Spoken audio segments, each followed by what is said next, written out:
Good morning, Excellencies, Vice President, Ministers, honorable guests, specialists, and enthusiasts. Welcome to Techritory 2025 Day 2, and this is where a round of applause goes. I'm Valdis Melders, and it's my honor to be part of this event for some years. And it has been a great pleasure to see how it all develops. We started it as 5G Techritory, then 6G joined in, and then we understood that it's about creating future. It's not only talking about 5G, 6G, or possible 7, but it's about getting together. And as we saw yesterday, the co-creation rooms were full of people working together and finding new contacts and creating new projects. This is why we are here. So it's a living ecosystem. It's not just a conference or forum. And this year's theme is Connected Futures Through Digital Paths. This is the way we are going. And here we have also a quantum researchers, 6G developers, defense experts, AI practitioners, and also theoreticians. Now, today, also as yesterday, we will be using real-time translation to multiple languages using Tildes translation device. Please scan the QR code, and inside the tool, please find the language which is suitable for you. And mostly we'll be speaking English on the stages, and you can choose the language you need translation to. If you would like to hear that in voice, please use your headphones. That's a Latvian language technology company, Tilde, which has developed a solution that enables conference and event attendees to follow discussions and what's happening on the stage in the language that suits you. We'll begin with opening words, then we will have a fireside chat. Very, very distinguished guests, and then we will have also two brief but very important speeches. Now, please welcome Minister of Smart Administration and Regional Development of Latvia, Raimonds Čudars.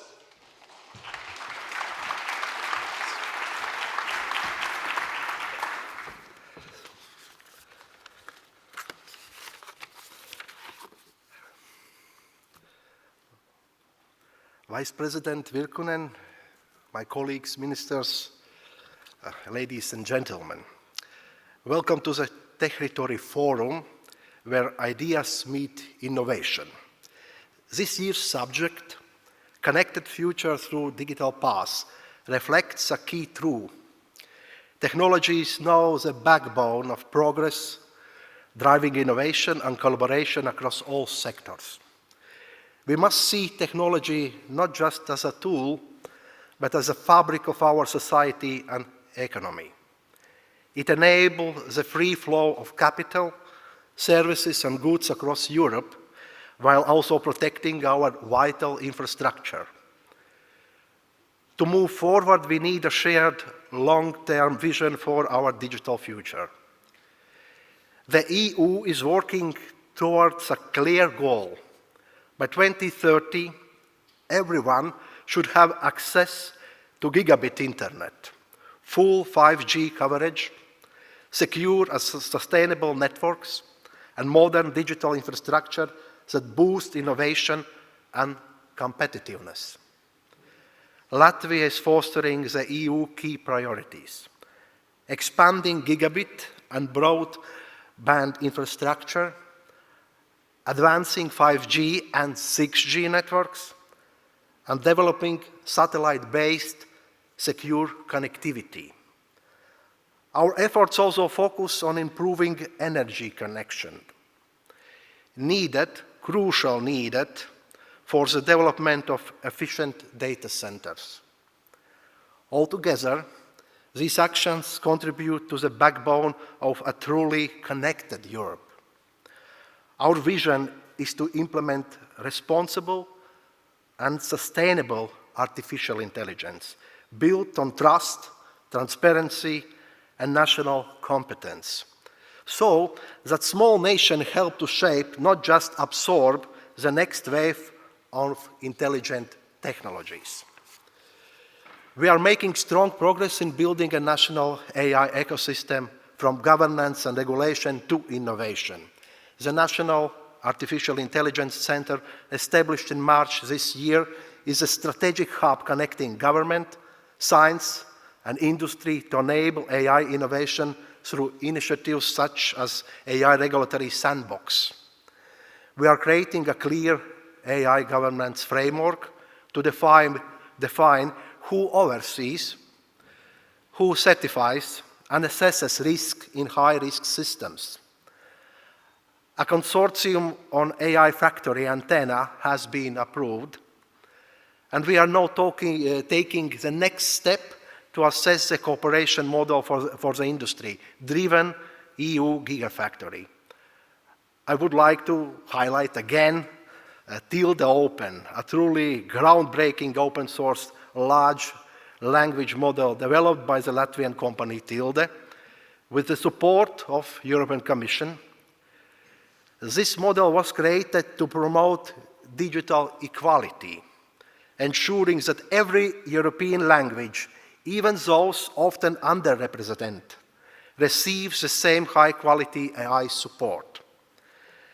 Digital identity is key to a digital society. In Latvia, trusted digital identity services are widely used by both citizens and institutions. Now we are moving forward with digital identity wallets.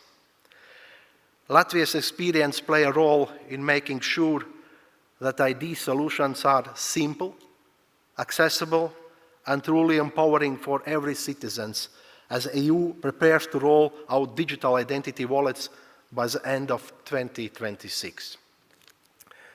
In Latvia, we are proud to specialize in quantum technologies, from building partnerships and networks to developing skills and driving innovation in photonics.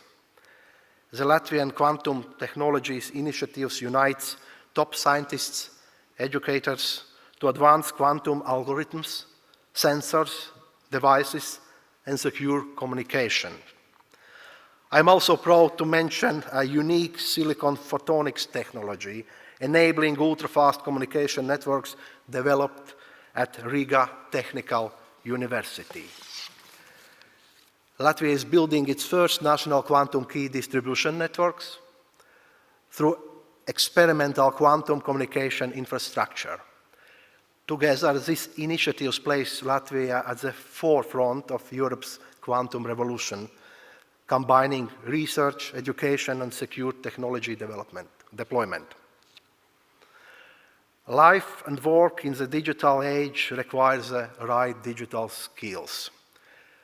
That is why I would like to highlight national programs that help people gain essential digital competencies. Over 58,000 people in Latvia have already improved their digital skills in this year through national programs like the Digital Academy and Hands-on Tech initiatives, empowering all ages with coding, cybersecurity, data literacy, and digital ethics. Due to the unprovoked war in Ukraine, we are investing more in strengthening our critical infrastructure, defense, and resilience. We welcome the EU's focus on cybersecurity, strong infrastructure, and cooperation, especially in protecting its eastern border.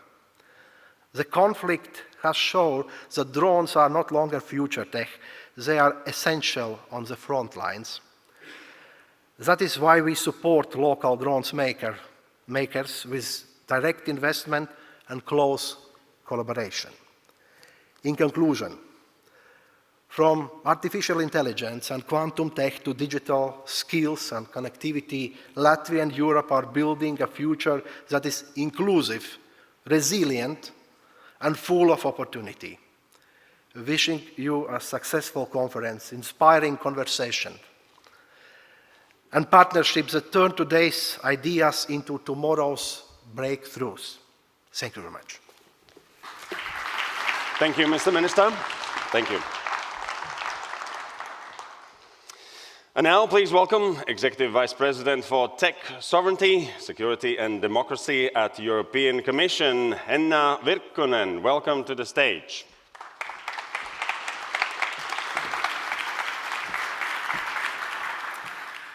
Thank you very much, honorable ministers, dear audience. It's a great pleasure to be here today with you, and thank you for organizing this very important event in this topic we are speaking about today. And I want to also thank Minister for his, I think, very excellent opening words.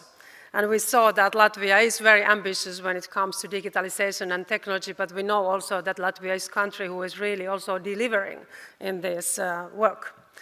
I want to start with this.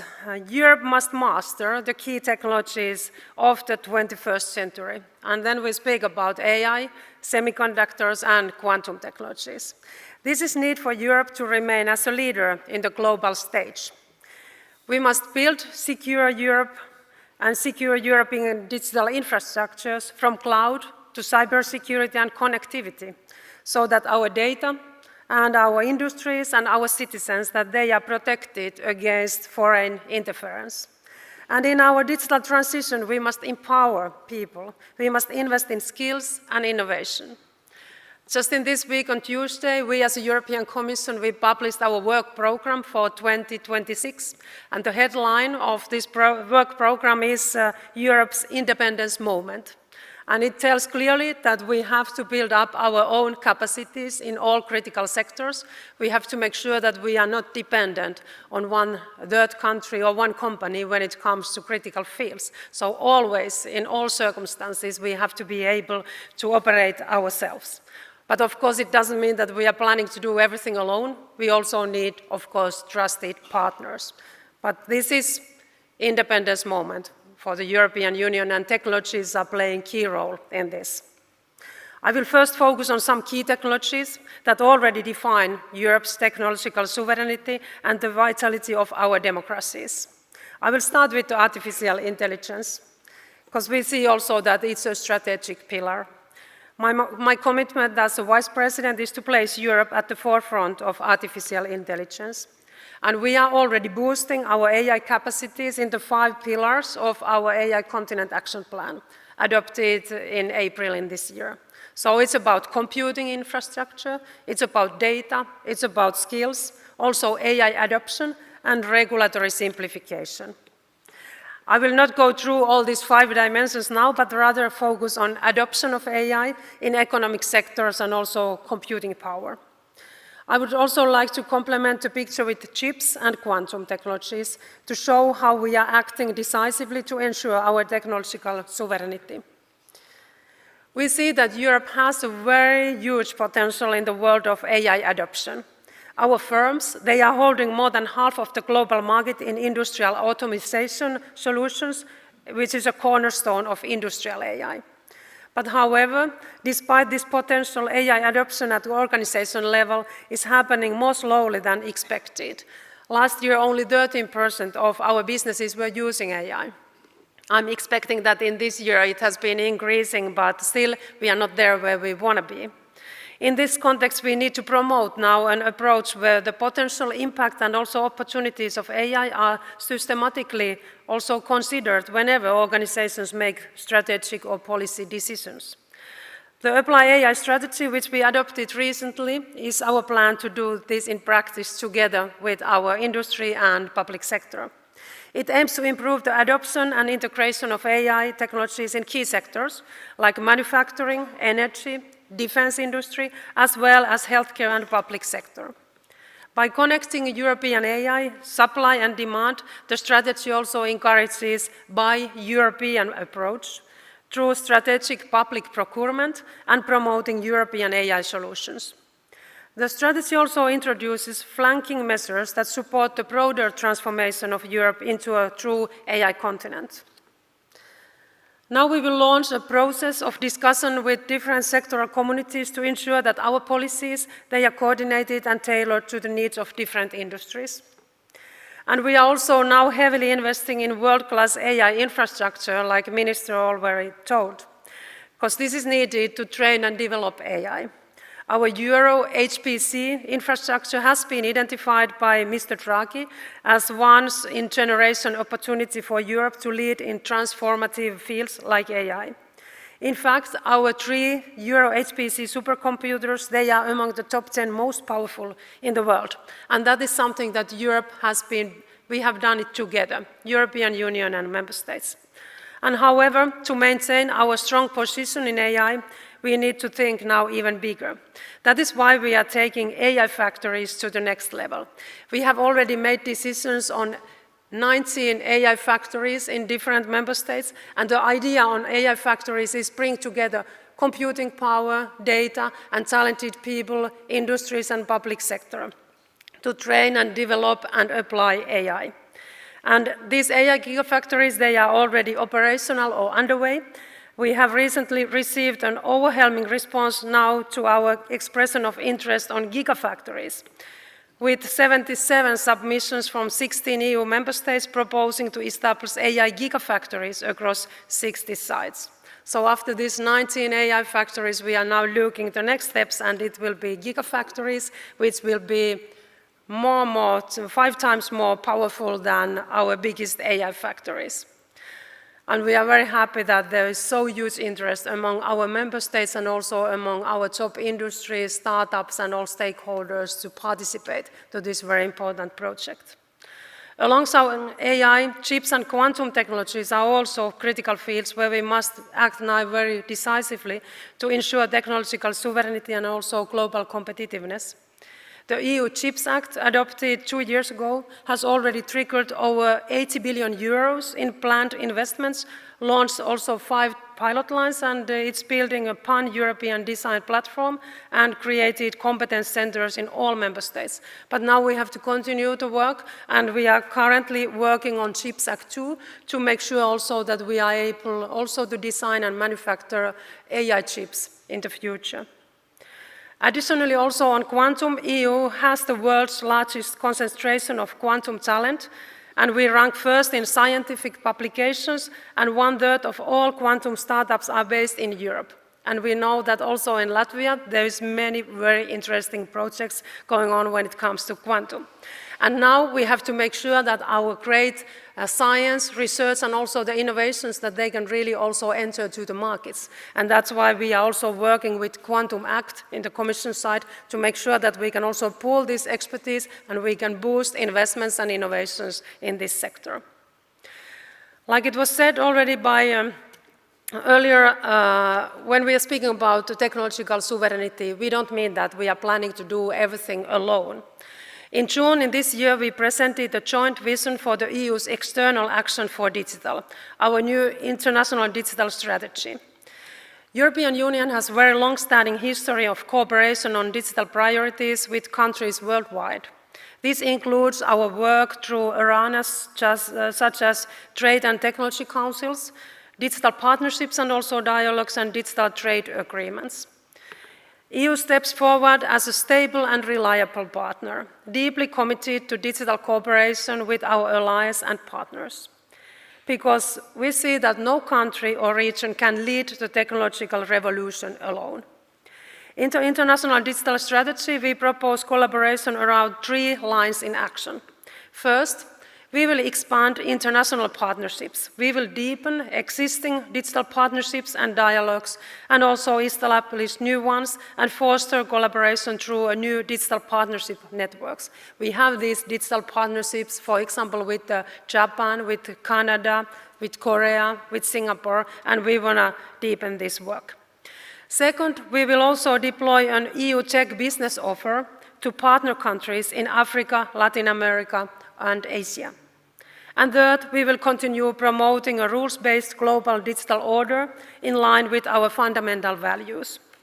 And in all these actions, we have a cross-cutting priorities, supporting tech competitiveness, economic security, and defense, as well as building on common interest with our partners.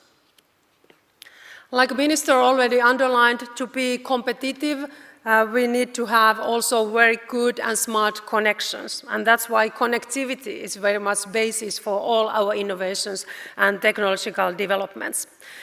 We see that Europe needs a legal framework that masters the transition of new technologies and business models. We need to respond to future connectivity needs and also ensure future-proof, secure and resilient digital infrastructures. That's why we are now finalizing our proposal on Digital Networks Act, which will be our new telecom rules for the future. And this Digital Networks Act will aim to promote European leadership built on competitive, sustainable, secure and resilient European digital infrastructure. And what does it mean in practice? The Act will aim to, first, improving market incentives to build the digital networks of the future and reducing administrative burden and compliance costs for businesses, making it easier to operate, because we have to simplify our regulatory burden. Second, improving also digital connectivity to end users, ensuring that our citizens and businesses across the European Union have seamless, fast and reliable access to digital services. And also third, switching of legacy technologies like copper, which cannot serve the future connectivity needs. The DNA, Digital Networks Act, will seek to accelerate this process and the move towards fiber in line with 2030 Digital Decade targets. And now when we are here in Latvia, next to Baltic Sea, I also want to underline the importance when we speak about connectivity, of course, the crucial role that our submarine cables plays in securing and maintaining reliable connectivity and digital connectivity. We know that these submarine cables, they are the backbone of our digital economy, making their security and resilience absolutely essential. The European Union has recognized the importance of this infrastructure and has made significant investments through initiatives such as CEF Digital. We have seen that during the last years, we have faced several incidents on our submarine cables, and all the time our democracies are very much under attack, and we can see also that all our critical infrastructure is very much under pressure, and we have seen several sabotages also to that. And that's why we have to make sure that we are able to detect and protect and also respond and repair if there is damages in our critical infrastructure. And that's why we are also proposing to establish regional cable hubs, and with our first pilot in the Baltic Sea region, to make sure that we are having better situational awareness. And here we want to use new technologies and make sure that we are sharing data in a very efficient way to have really all the time up-to-date situational awareness and knowledge, and also that we are able to detect and also protect our infrastructure. And that's why we are also supporting these actions from the Commission side when it comes to Baltic Sea region and also protection of cables. And today we are also launching a call on that about the funding mechanisms to establish this cable hub to the Baltic Sea. Another key point of focus is also enhancing our repair capacities. We have seen multiple incidents, and we see that also very swift repair solutions are here crucial. And that's why we propose also using modular equipment strategically located in key ports, allowing for rapid repair interventions. So projects such as the Baltic Ring, they are doing more than just securing our cables. They are improving connectivity and also diversifying our communication routes. So, ladies and gentlemen, we see that AI, quantum, semiconductors, 5G, 6G, and cloud, they are not just tools. They are very strategic assets for us. Together, we can ensure that our digital infrastructure continues to support our economy and security in these very challenging times. I want to thank you, everybody, for your participation, and I'm very much looking at our discussion, which is going to be, I think, continue very soon in here on the stage. Thank you. Thank you very much.